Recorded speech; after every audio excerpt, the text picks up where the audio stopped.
Hello दोस्तों, मैं एक बार फिर से एक कहानी लेकर आया हूँ। कहानी है शेरशाह सूरी और मारवाड़ के रणबांकुरों की।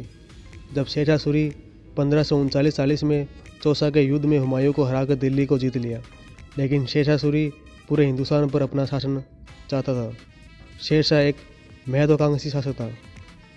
अब उसकी नज़र मारवाड़ पर थी। मारवाड़ पर मालदेव राठौड़ का शासन था। मालदेव को युद्ध में हराए बिना पूरे हिंदुस्तान पर शासन करना नामुमकिन था। मालदेव भी अपनी सीमा को बढ़ाना चाहता था। तब दोनों के बीच युद्ध होना आवश्यक हो गया था। शेरशाह सूरी अपनी सेना को लेकर मारवाड़ के पाली जिले में गिरी सुमेर आकर अपनी सेना का पड़ाव डाल दिया।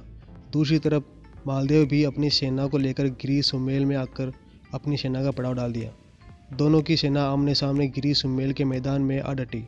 कई महीनों तक दोनों ही सेना युद्ध की रणनीतियाँ तैयार करने में लग गई। शेरशाह सूरी की सेना में लगभग 80,000 सैनिक और 40 तोपों का जखीरा था। दूसरी ओर मालदेव के पास लगभग 40,000 राजपूत सैनिक थे।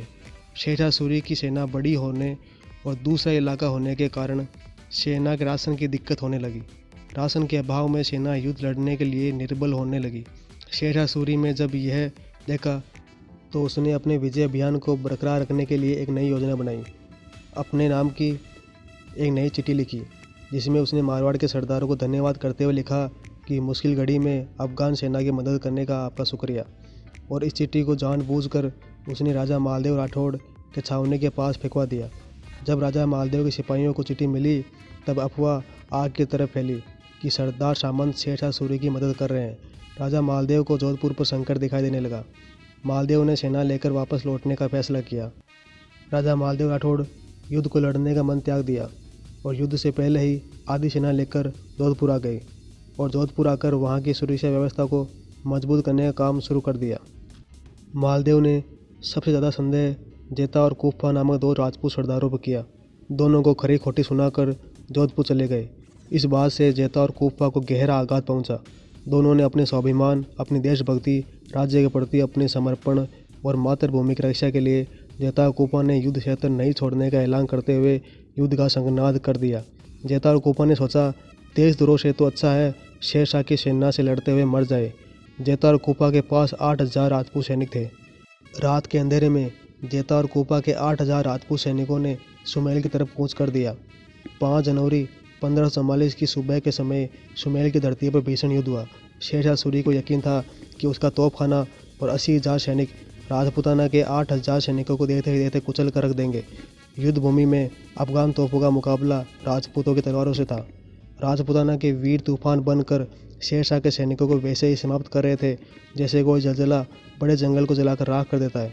सुमेल में जिस स्थान पर आज तालाब है, उस स्थान पर कुछ नजर आया था तो केवल अफगान सैनिकों की लाशें या फिर खून का तालाब।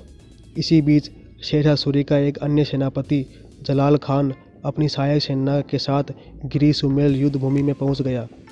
इस प्रकार शेरशाह की शक्ति और बढ़ गई।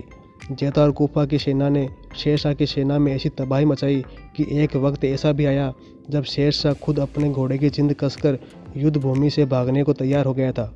जब युद्ध चल रहा था तब शेरशाह ने नमाज पढ़ने लगा, खुदा की दुआ में लग गया जिससे उसके और उसके साथियों को नैतिक बल मिल सके। इसी बीच उसके सेनापति खबास खान ने खबर दी कि जेता और कुप्पा मारे गए। उसकी सेना ने भयंकर नुकसान झेलकर आखिरकार जंग जीत ली है। तब जाकर शेरशाह सूरी ने राहत की सांस ली। इस प्रकार जेता और कुप्पा ने अद्भुत वीरता दिखाकर वीर गति को प्राप्त हो गए। युद्ध की समाप्ति पर शेरशाह ने कहा, एक मुट्ठी भर बाजरे के लिए वह हिंदुस्तान की बादशाह खो देता। इस प्रकार इतिहास में जेता और कुप्पा की वीरता हमेशा के लिए अमर हो गई।